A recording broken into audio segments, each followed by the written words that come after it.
Israeli forces battling Hamas said they had uncovered an unusually large concrete and iron-girded tunnel designed to carry carloads of militant fighters from Gaza right up to the border, Reuters correspondent Lisa Bernard reports. Chief Israeli military spokesperson Rear Admiral Daniel Hagari said the tunnel was 4 kilometers or 2.5 miles long, stretching from Gaza City, once the heart of Hamas governance and now a devastated combat zone, to the Erez crossing at the Israeli border. Without demolishing the tunnel project of Hamas, we cannot demolish Hamas.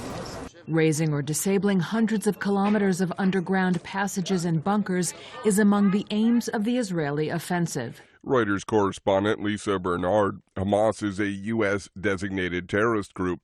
The World Health Organization said on Sunday Gaza's Al-Shifa hospital is providing only basic trauma stabilization, has no blood for transfusion, and hardly any staff to care for a constant flow of patients.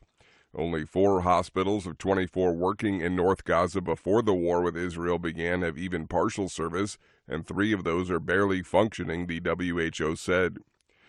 Ukrainian President Volodymyr Zelensky said on Sunday Ukraine and the European Commission will soon assess Kyiv's progress on aligning its legislation with that of the European Union, and a framework for EU accession talks is expected into the spring.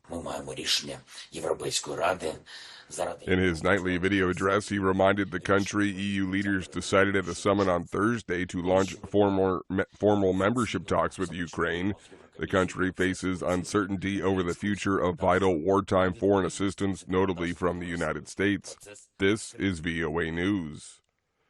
Russia and Ukraine launched more than a dozen drones at each other's territory for a second straight day on Sunday. AP correspondent Charles de Ledesma reports. The Russian Defense Ministry says in a post on the messaging app Telegram, at least 35 Ukrainian drones were shot down overnight over 3 regions in southwestern Russia. Also on Sunday morning, Ukraine's Air Force said it shot down 20 Iranian-made Shahed drones launched overnight by Russian troops in southern and western Ukraine, as well as one X-59 cruise missile launched from the country's occupied south. Stepped up drone attacks over the past month come as both sides are keen to show they aren't deadlocked as the war approaches the 2-year mark. I'm Charles de Ledesma. Negotiators are rushing to reach a U.S. border security deal that would unlock President Joe Biden's request for billions of dollars worth in military aid for Ukraine and national security. They are trying to wrap up a framework and potentially vote before senators leave town for a holiday recess, but that is deeply uncertain. The talks come as Donald Trump, the Republican presidential frontrunner in 2024, delivered alarming anti-immigrant remarks about blood purity over the weekend, echoing the Nazi slogans of World War II. Speaking in the early voting state of New Hampshire, Trump drew on words from Adolf Hitler's Mein Kampf as the former U.S. president berated Biden's team over record numbers of migrants. It is time for holiday gatherings, and this year will find many Americans mingling without a face mask. AP correspondent Jackie Quinn reports. Jingle bells, jingle bells. Even though COVID-19 is still rearing its ugly head, mask wearing is largely a thing of the past. Some people still put them on in crowded places like airports. Baggage carousel 4, lower level. But it's nothing like the mandated face coverings during the height of the pandemic. And now masks are harder to find. A sociologist at the University of Nevada, Reno studied the thinking behind it and finds mask usage or resistance varies largely by region, political orientation, and cultural divisions. I'm Jackie Quinn. Serbia's ruling populists have claimed a sweeping victory in the country's parliamentary election, which have been marred by reports of major abnormalities both during a tense campaign and on voting day.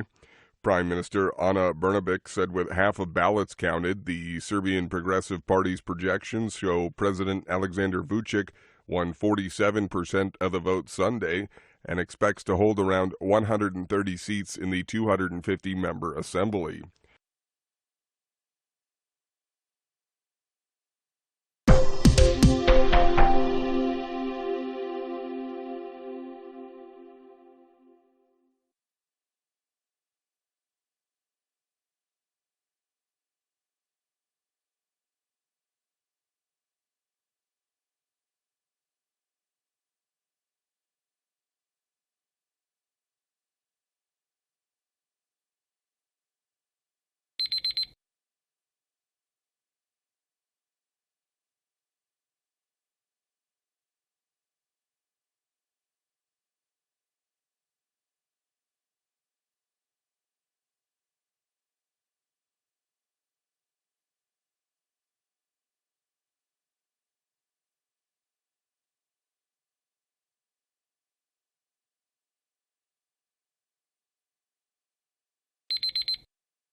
Thank you for watching. Can you do me a favor? Please leave a comment in the comments section below. That would really help. Thank you, and see you again soon.